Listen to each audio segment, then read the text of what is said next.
This is quite a discovery. Fragments of a biblical scroll, along with other relics, have been found in desert caves in Israel. We see in many churches today, if not most, is very different from what he actually looked like. In 1947, a Bedouin shepherd in the Judean Desert threw a stone into a cave, and scholars at the Hebrew University of Jerusalem would later identify the oldest known copy of the Book of Isaiah inside it. Dated to 125 BCE, more than 150 years before the birth of Christ. What that shepherd's stone dislodged was more than pottery. It was a time capsule, and what was sealed inside it, written in ancient Hebrew ink on stretched animal skin, would become the most debated manuscript in the history of religion. In the years since 1947, scholars at the Israel Museum in Jerusalem have confirmed something that has quietly unsettled biblical scholarship for decades. A scroll, a single, extraordinary document. What was right and what was wrong according to the prophets and according to the books of Moses. And there they met and they felt and believed miraculous things were happening in their midst. Dated by radiocarbon analysis to approximately 125 BCE, more than 150 years before the birth of Jesus of Nazareth, contains detailed descriptions of a figure who would be pierced through, rejected by his own people, buried alongside the rich, and then, inexplicably, described as seeing light beyond death. That alone would have been enough to rewrite the textbooks. But the scroll also contains something more startling, a scribal inscription added by an ancient Jewish hand with no knowledge of Christianity, no gospel to promote, no theological agenda to protect, that identifies this mysterious figure by a title used for God alone. This is the Great Isaiah Scroll. It is 2,200 years old, and for those who have spent careers studying its text, the question it raises is always the same one. How did they know? To understand what makes this scroll so extraordinary, you need to go back to 1947, back to a cave, back to a shepherd who almost didn't go inside. Late 1946 or early 1947, scholars still debate the precise date.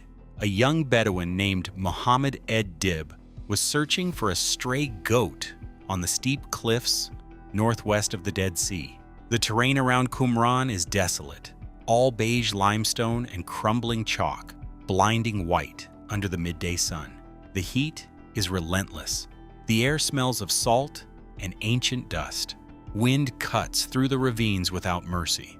Muhammad threw a stone into one of the low cave openings, the way shepherds do, listening for the sound to gauge depth. He expected hollow rock.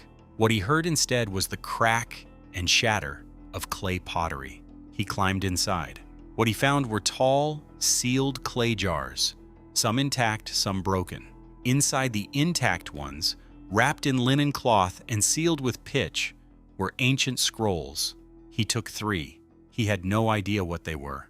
Those 3 scrolls, and the 7 total recovered from what would be designated Cave 1, were authenticated in the months that followed by some of the most significant names in Near Eastern scholarship.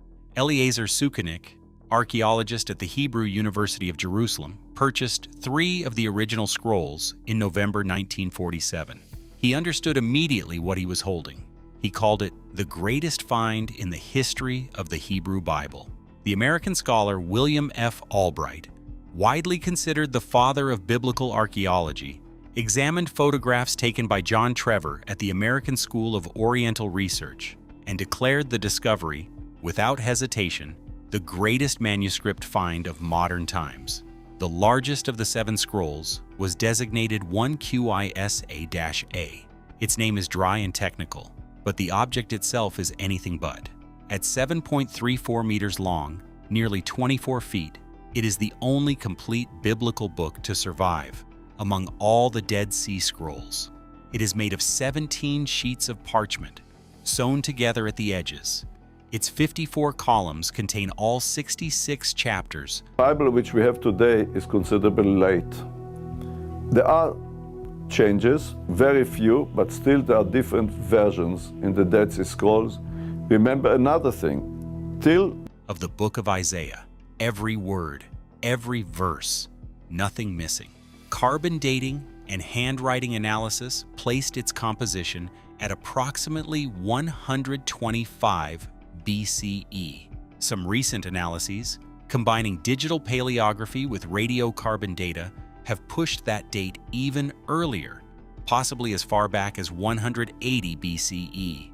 Either way, the number matters, because if the scroll was written in 125 BCE, it existed more than 150 years before Jesus was born, more than 200 years before the first gospel was written, and nearly 2,200 years before Muhammad Ijdeeb's stone shattered that clay jar.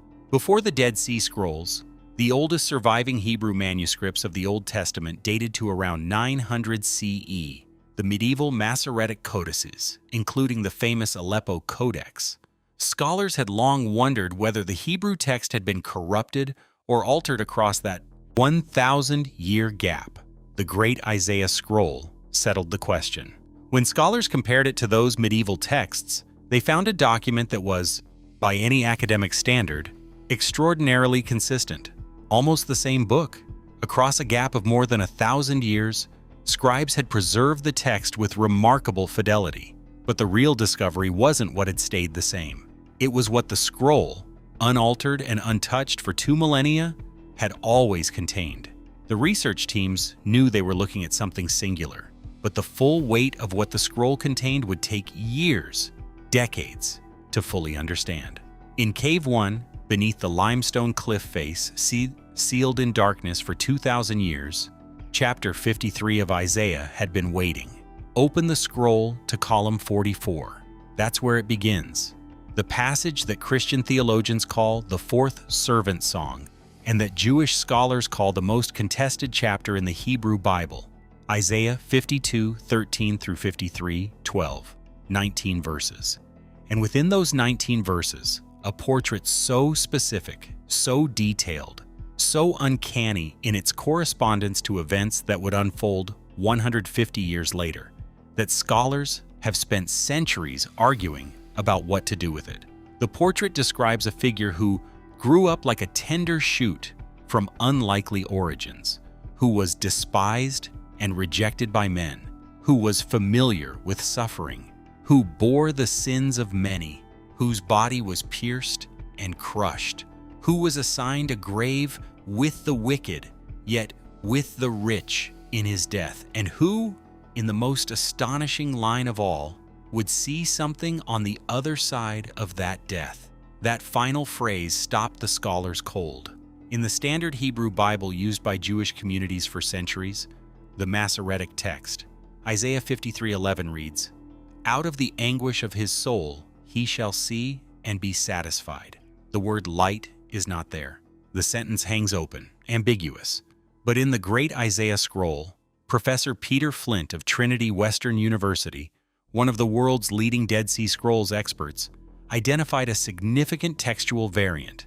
The scroll reads, "He will see light," 2 Hebrew words, in transliteration, yireh or. The servant does not simply see in the abstract. He sees light. He sees something luminous, beyond the suffering, beyond the grave. 3 other Dead Sea Scroll fragments, 1 QISA-B, 4 QISA-D, and the ancient Greek Septuagint translation, all confirm this same reading. The scroll was not alone. This was the ancient text, and it had been sitting there, describing what appeared to be a resurrection, for 2,200 years. That alone would have been enough to spark a lifetime of debate. But the team wasn't done. The silence after a discovery like that has a particular texture. You keep checking the text. You keep looking for the error you must have made. Then you look again, and the words say what they've always said. William Hugh Brownlee was an American biblical scholar and one of the first trained academics to physically examine the Dead Sea Scrolls in 1948. He spent decades studying them. And in his landmark research on the Great Isaiah Scroll, he uncovered something that had been hiding in plain sight, something that even fluent Hebrew readers had passed over. Immediately before the beginning of the suffering servant passage, right before Isaiah 52:13, at the hinge between one passage and the next, a Qumran scribe had inserted a marginal annotation, a note. In Hebrew, it reads, "The God of all the earth will he be called." Sit with that, a Jewish scribe. In 125 BCE, with no knowledge of Jesus, with no New Testament, with no Christian theology, writing in Hebrew, in a Jewish community, for Jewish readers, inserted a note that identified the figure in the Coming Servant song as the God of all the earth. Brownlee recognized the implications immediately. He wrote in his analysis that this addition is quite appropriate immediately before the Great Servant song, and makes it clear that the suffering servant is God, not a prophet, not a king, not collective Israel, the God of all the earth. Skeptics, and serious ones exist, point out that marginal notations are interpretive, not authoritative. Mainstream Jewish scholars have long argued that Isaiah 53 refers not to an individual Messiah, but to the nation of Israel itself, a corporate servant suffering in exile and ultimately vindicated by God. The great medieval commentator Rashi championed this view. It remains the dominant interpretation within Jewish tradition today, and Professor John Collins of Yale Divinity School has noted plainly that Isaiah 53 was not understood as a messianic prediction prior to the crucifixion of Jesus. These are not fringe objections. They deserve to be taken seriously. But here is where the evidence becomes genuinely complicated for the skeptic, because the person who wrote that marginal note, "The God of all the earth will he be called," was himself a Jewish reader, not a Christian, not someone promoting a theological position that wouldn't exist for another century, someone studying this text in its original Jewish context 125 years before the birth of Christ, who apparently looked at the suffering servant and saw a divine figure. The data was clear. The implications were anything but. If you're finding this as fascinating as we do, like genuinely helps this channel continue investigating these ancient mysteries. Now, there is a third passage in this scroll, and in some ways, it is the most extraordinary of all. Isaiah 9:6. It does not describe suffering, it describes a birth. "For unto us a child is born, unto us a son is given, and the government shall be upon his shoulder, and his name shall be called Wonderful Counselor, Mighty God, Everlasting Father, Prince of Peace." In Hebrew, the phrase Mighty God is El Gibor, the word El, the root of Elohim, the most common name for God throughout the Old Testament, is applied directly to this child. Not a king acting on God's behalf, not a prophet speaking God's words. The child himself is called El Gibor. This is the same word used in Isaiah 10:21 for God himself. A remnant shall return to El Gibor. The same God who spoke from the burning bush, the same God who parted the Red Sea. And yet here, in chapter 9, that word is applied to a child who will be born, who will carry a government on his shoulders, who will rule on the throne of David, whose peace will have no end. Jewish scholars have long contested the translation. Some render El Gibor as mighty hero or divine hero, an honorific for a great king, not a claim to literal divinity. Martin Luther, in certain renderings, preferred divine hero. The debate is linguistically legitimate, and honest inquiry demands acknowledging it. But two complications persist for those who want to read this passage as purely human. First, this child is also called Avi Ad, Everlasting Father. No earthly king is everlasting. Human kings die. Second, the most ancient Jewish translation of the Hebrew Bible into Aramaic, the Targum Jonathan, produced before Christianity had become the dominant religious force, renders this passage as referring to the Messiah and uses language of divine power and eternal rule. The ancient Jewish interpretive tradition, even before Christian influence, saw something more than a human ruler in these words. This passage, too, has been sitting in the great Isaiah scroll for 2,200 years, written on parchment, sealed in a jar, buried under a Judean cliff, waiting. Now step back. Let the weight of what we've covered settle.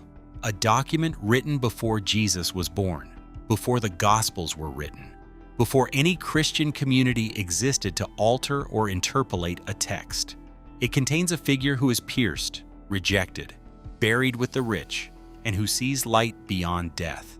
A Jewish scribe annotated this figure as the God of all the earth. The same document calls a coming child El Gibor, mighty God, and Aviad, everlasting Father, and it contains Isaiah 43, the verse the Gospel of Mark quotes directly when describing John the Baptist. Prepare the way of the Lord. In Hebrew, the Lord is YHWH, the divine name, applied by Mark's Gospel to the one John was preparing the way for. This is the detail that keeps researchers awake. At some point, the conversation about the great Isaiah scroll stops being purely archaeological, and it becomes something else. In 1944, mathematician Peter Stoner, then chairman of the mathematics and astronomy departments at Pasadena City College, began calculating probabilities. He was not a theologian, he was a scientist. He asked a scientist's question: what is the statistical probability that one person in recorded history could fulfill even 8 specific messianic prophecies by chance alone? His methodology was reviewed by the American Scientific Affiliation. His calculations, published in Science Speaks in 1958, placed the probability at 1 in 10 to the power of 17. That is 1 in 100 quadrillion. To visualize it, cover the state of Texas 2 feet deep in silver dollars. Mark one of them. Blindfold a man. His chance of reaching down on the first attempt and selecting the marked coin is 1 in 10 to the 17th. For 48 prophecies, the number reaches 1 in 10 to the 157th, a number so large it has no physical analog in the known universe. Now, probability arguments have their critics. Philosophers note that probabilities only make sense when the sample space is clearly defined. Scholars like Bart Ehrman, professor of New Testament studies at the University of North Carolina at Chapel Hill, have argued that the gospel writers shaped their narratives to correspond to prophecies retroactively, that the correspondence is literary, not historical. The fulfillment on this reading is constructed rather than observed. It is a serious argument. Engage with it honestly. But here is the problem with that objection, applied specifically to the great Isaiah scroll. The scroll wasn't written by Christians. It wasn't shaped by gospel writers. It was written by a Jewish community in the Judean Desert, 150 years before Christianity existed. No one interpolated Isaiah 53 after the fact. No one inserted, "He will see light," retroactively. No Christian hand shaped Brownlee's marginal annotation. The scroll was sealed in a clay jar, hidden in a cave, undisturbed for 2,000 years. What it says, it has always said. This is the irreversible logic of the Dead Sea Scrolls. Before 1947, a determined skeptic could argue, as some 19th century German biblical critics did, that the prophecies in Isaiah were written after Jesus died, that they were inserted by early Christians into a Hebrew text to manufacture a fulfillment narrative. The great Isaiah scroll permanently demolished that argument. You cannot argue interpolation with a document carbon dated to 125 BCE. Some scholars, sensitive to the theological implications, have proposed a different framework. They suggest the scroll reflects not a prediction of a specific individual, but the theological atmosphere of Second Temple Judaism, a world saturated with messianic expectation, apocalyptic longing, and the hunger for a figure who would come to deliver Israel from oppression, a world that was actively, urgently anticipating someone. And if that world was anticipating someone, if the community at Qumran was preserving these texts because they believed the great hinge of cosmic history was approaching, then the discovery of the great Isaiah scroll in 1947 carries a dimension that even secular scholars find difficult to explain away. The scroll was hidden in 68 CE when Roman soldiers advanced on Qumran, and the community was forced to flee. They placed their most sacred texts in jars. They sealed them. They concealed them in the cliffs. They fully expected to come back. They never did. The scrolls remained sealed in darkness through the fall of the Second Temple, through the rise and fall of the Roman Empire, through the birth of Islam, through the Crusades, through the Ottoman centuries, through 2 world wars, until a shepherd's stone shattered a jar in 1947, the same year the State of Israel was declared. Some things you simply note, and let the listener decide what to do with them. There is something deeply human about Muhammad ed-Dib throwing that stone. He wasn't looking for revelation, he was looking for a goat. He was 17 years old, or thereabouts, and he threw a stone into a cave because that is what shepherds do. He didn't know that the crack he heard was 2,000 years of silence breaking open. He didn't know that the jar his stone shattered had been placed there by a community of Jewish monks who believed they were living at the threshold of the end of the world, who believed that the words they had copied and preserved and sealed into clay were the most important words ever written. He took the scrolls to an antiques dealer. He sold them for a modest sum.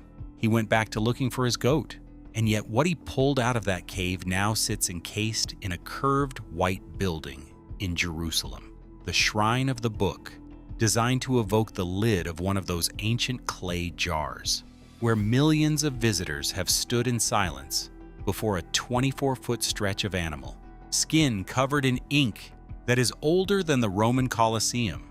The scroll does not offer certainty. Scholarship never does.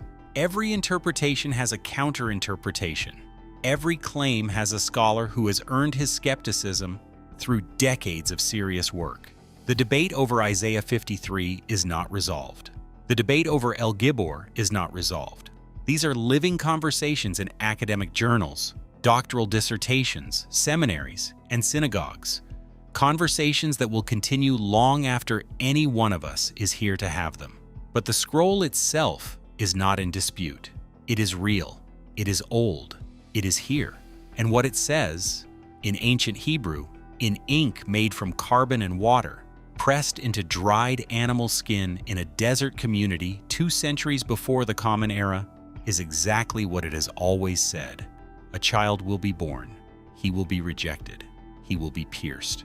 He will be buried with the rich, and he will see light. We have no idea how many secrets the scroll still holds. Scholars are still working. In 2021, artificial intelligence was deployed to analyze the minute variations in handwriting across the scroll's 54 columns, and concluded that 2 different scribes, both deliberately attempting to match each other's style, produced the document we hold today. This revealed something unexpected. Even in 125 BCE, the community at Qumran treated the book of Isaiah as so sacred that copying it required conforming to whoever came before you. They weren't simply transcribing. They were preserving something they believed was alive. Marcello Fidanzio of the Università della Svizzera Italiana is currently studying the animal skins used to make the parchment, trying to understand which animals, which tanning methods, which ancient craftsmen worked to make the physical medium worthy of the message it carried. There are still fragments untranslated, still debates unresolved, still corners of the ancient text where scholars set down their pencils and say, "We don't know yet." But the central question, the one the scroll has always been asking, doesn't require a PhD in Semitic languages to sit with.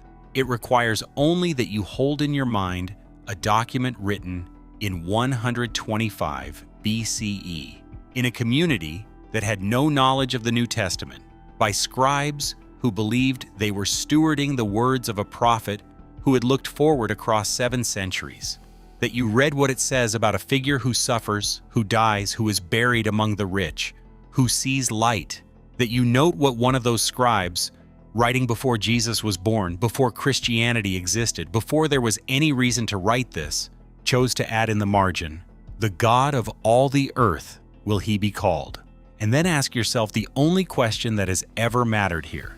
Who were they writing about?